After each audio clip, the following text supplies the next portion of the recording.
ஞாயிறு நோக்கி நடப்போம். இறை வார்த்தையை உயிராக்கி இறைவனை வாழ்வாக்கி வாழ்வோம். வாருங்கள், இறை வார்த்தையை அறிந்து அன்பு செய்து சாட்சிகளா.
தந்தை, மகன், தூய ஆவியாரின் பேராலே கிறிஸ்து இயேசுவிலே பிரியமானவர்களே, நாங்கள் அனைவரும் உயிர்த்த ஆண்டவர் இயேசுடைய வழிபாட்டிற்கு நுழைவோம்.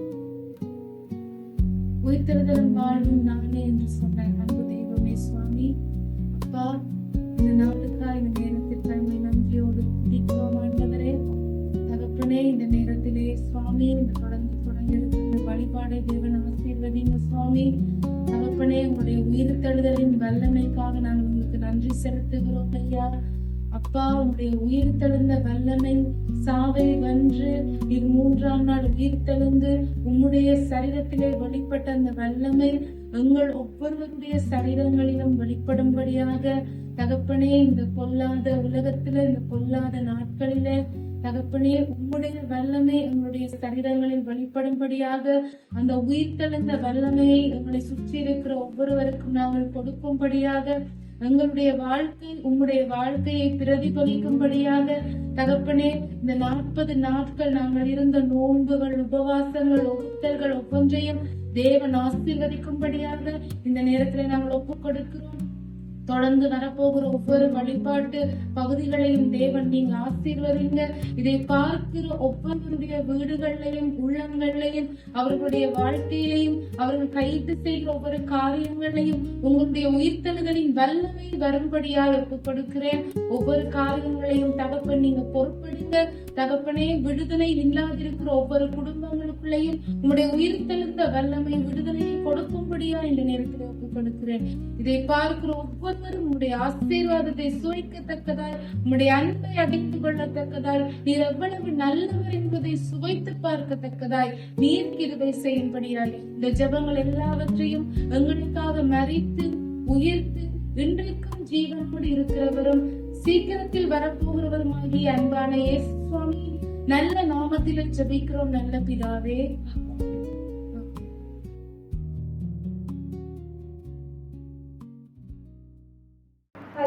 பாடல் திருப்பாடல் 118 1 தொடக்கம் 2 16 தொடக்கம் 17 22 தொடக்கம் 23 முடியும். ஆண்டவர்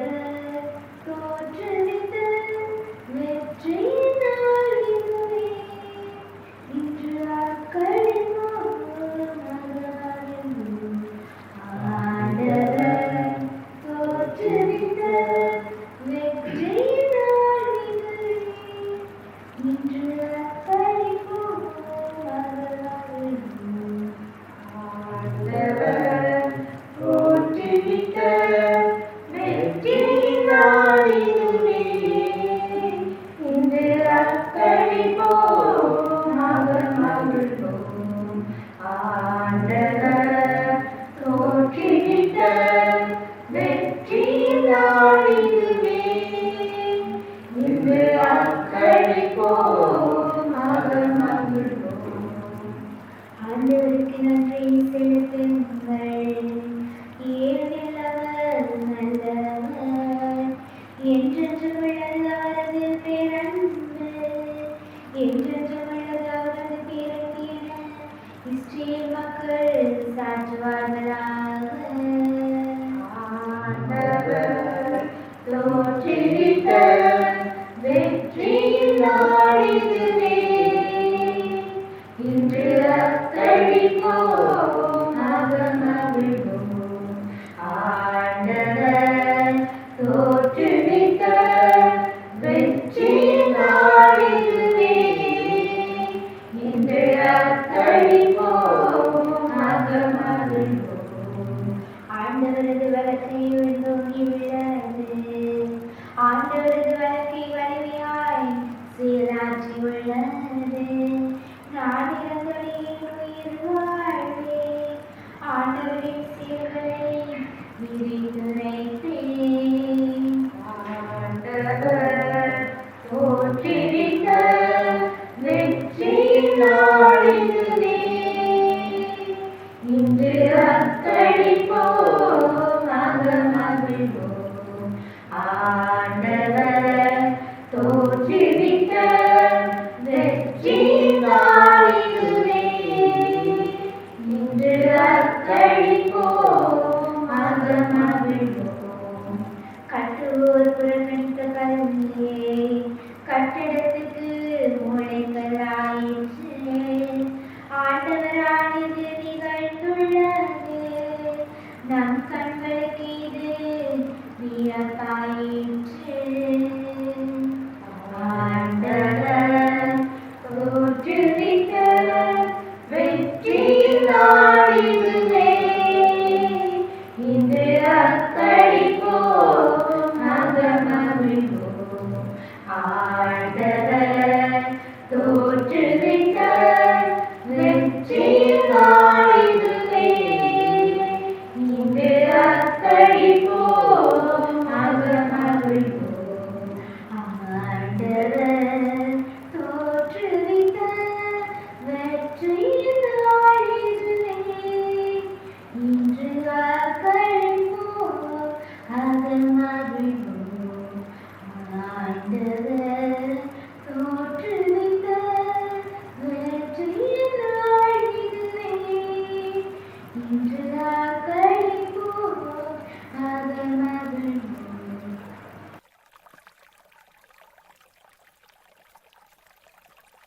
யோவான் நற்செய்தி அதிகாரம் 20 இறைவசனங்கள் 1 தொடக்கம் 9 ஈராக. வாரத்தின் முதல் நாளன்று விடியற்காலையில் இருள் நீங்கும் முன்பே மகதலா மரியா கல்லறைக்கு சென்றார். கல்லறை வாயிலில் இருந்த கல் அகற்றப்பட்டிருப்பதை கண்டார்.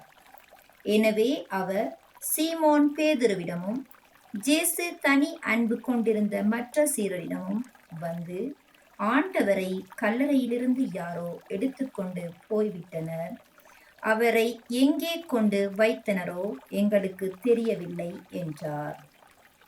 இதை கேட்ட பேதுருவும் மற்ற சீடரும் கல்லறைக்கு புறப்பட்டனர். இருவரும் ஒருமித்து ஓடினர். மற்ற சீடர் பேதுருவை விட விரைவாக ஓடி முதலில் கல்லறையை அடைந்தார். அவர் குனிந்து பார்த்தபோது துணிகள் கிடப்பதை கண்டார். ஆனால் உள்ளே நுழையவில்லை. அவருக்கு பின்னாலே சீமோன் பேதுருவும் வந்தார். நேரே அவர் கல்லறைக்குள் நுழைந்தார். அங்கு துணிகளையும் ஜேசுவின் தலையை மூடியிருந்த துண்டையும் கண்டார். அத்துண்டு மற்ற துணிகளோடு அல்லாமல் ஓரிடத்தில் தனியாக சுருட்டி வைக்கப்பட்டிருந்தது. பின்னர் கல்லறைக்கு முதலில் வந்து சேர்ந்த மற்ற சீடரும் உள்ளே சென்றார். கண்டார், நம்பினார். ஜேசு இறந்து உயிர்த்தெழ வேண்டும் என்னும் மறைநூல் வாக்கை அவர்கள் அதுவரை புரிந்து கொள்ளவில்லை. இது கிறிஸ்துவின் நற்செய்தி.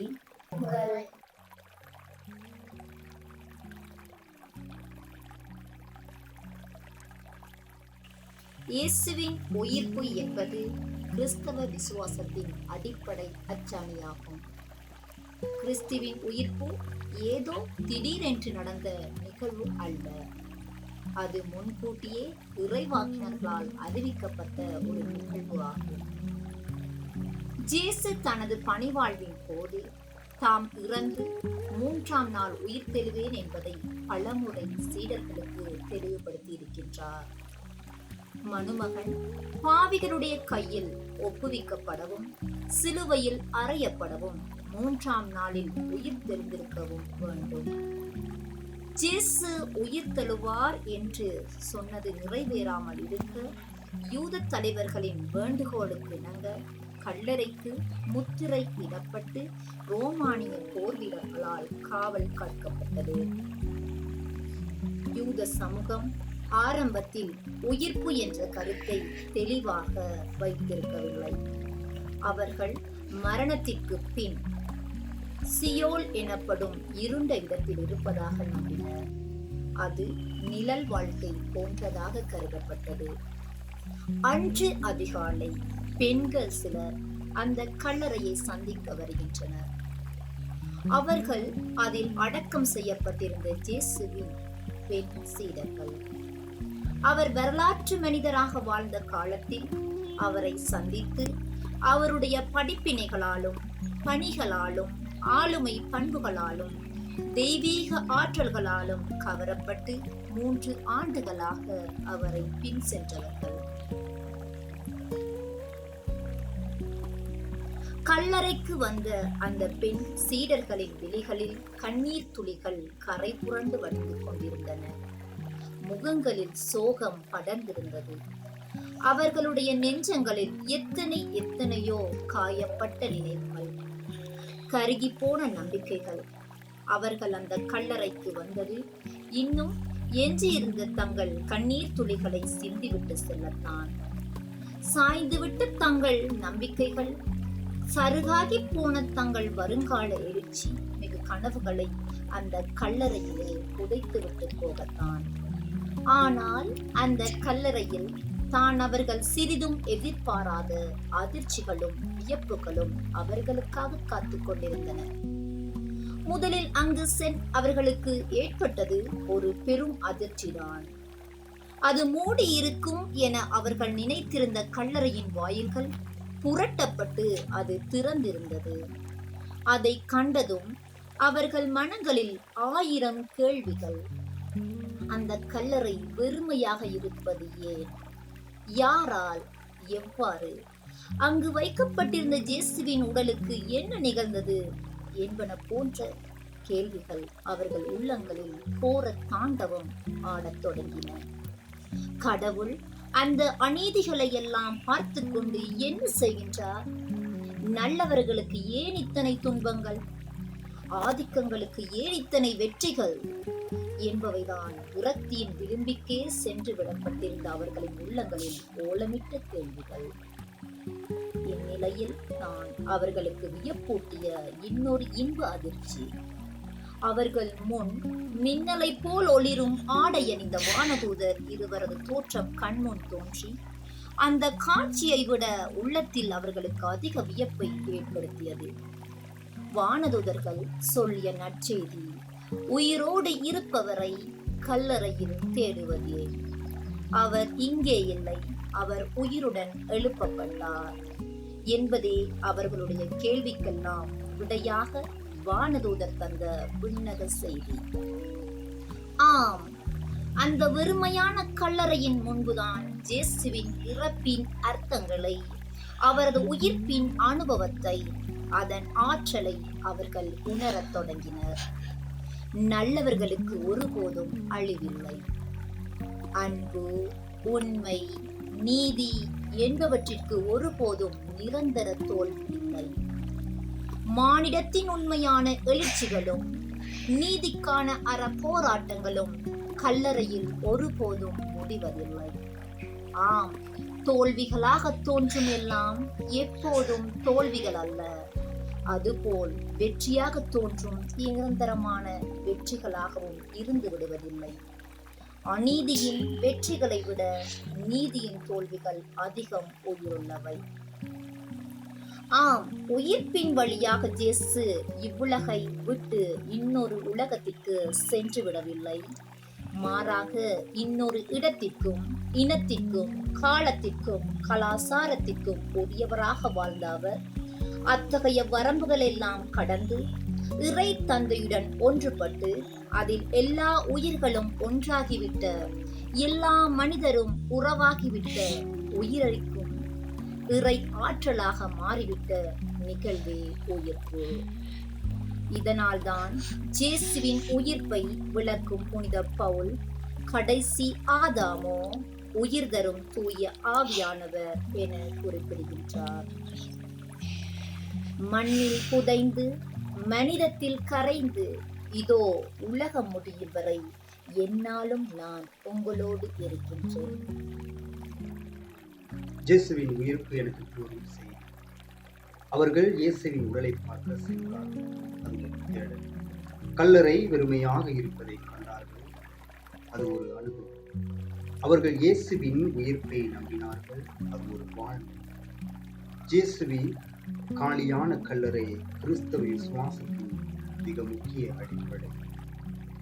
மரணத்தின் மீது வெற்றி, பழைய வாழ்வு, எனது பாவ இயல்புகள் இறந்த நம்பிக்கையுடன் புதிய ஆன்மீக வாழ்வை தொடங்கவும், எனது வாழ்வில் பெரிய பெரிய துன்பங்கள், நோய் நொடிகள், மரண அச்சங்கள் நிறைந்த இரு வந்தாலும் ஒளியாம் இறைவன் என்னோடு இருக்கின்றான் என்ற நம்பிக்கையை ஆண்டவரின் உயிர்ப்பு எனக்கு கூறுகிறது. உலகிலேயே மிக பெரிய சக்தி அன்பு. அத்தகைய அன்பினால் தான் இயேசு எனக்காக மண்ணில் மரணித்து உயிர்த்தெழுந்தார். எமது சமுதாயத்தில், பங்கில், நான் வேலை செய்யும் தலங்களில் மற்றவர்கள் என் மீது காட்டும் வெறுப்பு, கசப்பான அனுபவங்கள் என்னை ஒரு நாளும் வீழ்த்த முடியாது. அன்பினால் எதையும் வெல்லலாம் என்ற மாபெரும் உண்மையை ஆண்டவர் இயேசுவின் உயிர்ப்பு எடுத்துக்காட்டு. இறைவன் என் நிலையிலும் தேடிச் செல்லும் மகளாக நான் மாற வேண்டும். மகதலா மரியாவின் வாழ்வில் ஏற்பட்ட மாற்றம் எமது வாழ்விலும் நிகழ வேண்டும். நான் இறைவனை தேடி அவரை நாடி செல்லும் போது எனது வாழ்வின் தடைகளை முடிக்க முடியாது என நினைத்து பின் வாங்கும் போது என் வாழ்விலும் அற்புதங்களை செய்ய காத்திருக்கின்றார். எமது விசுவாச பயணத்தில் பேதுரு, யோவானைப் போல வேகம் கொண்டவர்களாக இருந்தாலும் திருச்சபையின் கட்டளைகளை கடைபிடிப்பதில் கண்ணாயிருக்க வேண்டும். நான் மற்றவர்களுக்கு மதிப்பளித்து அவர்களுடன் இணைந்து செயலாற்ற கற்றுக்கொள்ள வேண்டும். இயேசுவின் உயிர்ப்பு நம் வாழ்வில் இருண்ட தருணங்கள் நம்பிக்கை இழந்து காணப்படும் போது நம்பிக்கை ஒளியை ஏற்கிறது. பாவம், சோகம், தனிமை, விரக்தி, தோல்விகள், வேதனை, நோய்கள் என்னை ஆட்கொண்டு துன்புறுத்தும் போது உயிர்த்த ஆண்டவர் என்னுள் இருக்கின்றார். எனக்காக மனிதனானவர் என்னோடு வாசம் செய்கிறார். நான் வாழும் சூழலில் நடைபெறும் அநீதிகளின் போது மௌனம் கொள்ளாது துணிவுடன் சென்று நீதிக்காக, உண்மைக்காக வாழ என்னை அழைக்கின்றார். உயிர்த்த ஆண்டவர் இந்த மண்ணிலும் மனிதத்திலும் உயிரளிக்கும் ஆவியாக உடனிருக்கின்றார். ஆக முடிந்துவிட்ட என் வாழ்வின் தழும்புகள், வீர பயணங்கள் தொடர்ந்து புது புது வெளிச்சங்களாக தோன்றுவதுண்டு. இயேசுவின் உயிர்ப்பு சொல்லும் முக்கிய செய்தி, அன்பிற்கும் அறத்திற்கும் அழிவு இல்லை. அநீதிகளும் தீமைகளும் இறுதியில் வெற்றி இல்லை. வெற்றியில் ஆண்டவரின் உயிர்த்தெழுந்தார். கிறிஸ்துவின் உயிர்ப்பு எம் விசுவாச மந்திரத்தின் ஆணிவேர், எம் வேத சாட்சியங்களின் வீர மந்திரம், எம் திருச்சபை வளர்ச்சிக்கு உரம், எம் விசுவாசத்தின் உயிர் நாடி. கிறிஸ்து உயிருடன் எழுப்பப்படவில்லை என்றால் நாங்கள் பறை சாற்றிய நற்செய்தியும் நீங்கள் கொண்டிருக்கின்ற விசுவாசமும் பொருள் அற்றதாயிருக்கும். இயேசுவின் உயிர்ப்பு தனி மனித வாழ்வுக்கு மட்டுமல்லாமல் ஒரு சமூகமாக நாம் எப்படி வாழ வேண்டும் என்பதற்கு வலிமையான செய்திகளை தருகின்றது. இன்றைய சவால்கள் நிறைந்த சமூக சூழலில் உயிர்ப்பு பல சமூக விழுமியங்களை கற்றுத்தருகின்றது. இயேசுவின் மரணம் அன்றைய அரசியல் மற்றும் மத அதிகாரங்களால் அநீதியான முறையில் திணிக்கப்பட்டது. ஆனால் உயிர்ப்பு சமூகத்தின் அநீதி, ஊழல் மற்றும் ஒடுக்குமுறை தற்காலிகமானது.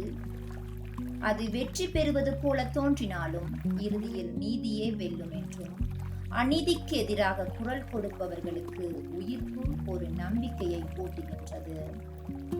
இயேசு உயிர்த்த நற்செய்தியை முதலில் உலகுக்கு அறிவிக்கும் பாக்கியம் பெற்றவர்கள் பெண்கள். அன்றைய யூத சமூகத்தில் பெண்கள் புறக்கணிக்கப்பட்ட நிலையில் இருந்தாலும் இறை செய்தியின் முதல் தூதுவரான சந்தர்ப்பம் பெண்களுக்கே கிடைத்தது.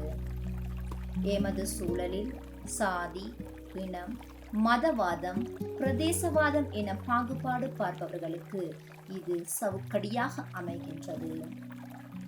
உயிர்த்த இயேசு சீடர்களுக்கு தோன்றிய பொழுதெல்லாம் உங்களுக்கு அமைதி உரித்தாகுக என்று வாழ்த்தினார். வன்முறைகளும் பழிவாங்கல்களும் நாளுக்கு நாள் ஏற்பட்டு கொண்டிருக்கும் பயங்கரவாத செயற்பாடுகள், யுத்த அவல நிலைகள் நடைபெற்று கொண்டிருக்கின்ற வேளையில் கிறிஸ்துவின் உயிர்ப்பு சமூகத்தின் சமாதானத்திற்கு அறைகூவல் விடுக்கின்றது.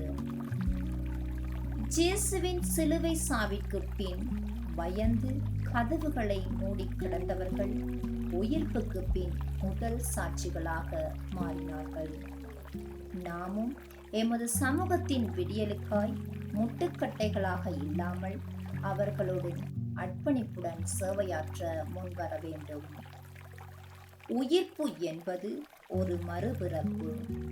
பழைய கசப்புக்கள், பிரிவினைகள் மறைந்து புதிய வாழ்வினை தொடங்க அழைப்பு விடுக்கின்றது. எமது பாவ நிலைகள் சிலுவையோடு புதையுண்டு புத்துயிர் பெற்று புது படைப்பாக சகோதரத்துவத்துடன் வாழ அழைக்கின்றது. இருளை ஒளியாலும், வெறுப்பை அன்பாலும், அநீதியை நீதியாலும் வெல்ல முடியும் என்பதே கிறிஸ்துவின் உயிர்ப்பு இன்றைய சமூகத்திற்கு தரும் புரட்சிகரமான செய்தியாகும்.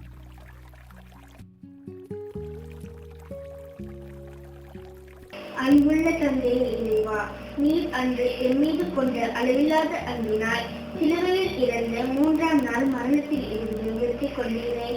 உமது அன்பு பிள்ளைகளாகிய நாம் உயிர்த்த ஆதரவுடன் மன்றாடி கேட்டது என்னவென்றால், உலகத்தில் நடந்து கொண்டிருக்கும் இந்த போரினால் உமது அன்பு பிள்ளைகள் எத்தனையோ பேர் இருக்கின்றனர். உயிர்த்த ஆண்டவரே, உமது வல்லமையினால் இந்த போரை நிறுத்தி உலகத்தில் அமைதியை நடிட வேண்டும் என உமது அன்பு குழந்தைகளாகிய நாம் மன்றாடுகின்றோம். ஆமென். மரியாயே, எங்கள் வல்ல தாயாரே, இந்த ராவு முழுவதும் எங்களை சருமணத்திலும் சாவான பாவத்திலும் சகல பொல்லாப்புகளிலிருந்து காத்து கொள்ளும். மரியாயே, எங்கள் வல்ல தாயாரே, இந்த ராவு முழுவதும் எங்களை சருமணத்திலும் சாவான பாவத்திலும் சகல பொல்லாப்புகளிலிருந்து காத்து கொள்ளும். மரியாயே, எங்கள் வல்ல தாயாரே, இந்த ராவு முழுவதும் எங்களை சருமணத்திலும் சாவான பாவத்திலும் சகல பொல்லாப்புகளிலிருந்து காத்து கொள்ளும். ஆண்டவர் உங்களோடு இருப்பாராக, ஆன்மாவோடும் இருப்பாராக. எல்லாம் வல்ல இறைவன் தன்னுடைய மகன் தூய ஆவியானவர் உங்களை நிறைவாக ஆசீர்வதித்து வழிநடத்துவாராக. உங்கள் அனைவருக்கும் இனிய உயிர்ப்பு ஆண்டவர் இயேசுவின் பெருவிழா வாழ்த்துக்கள் குறித்தாக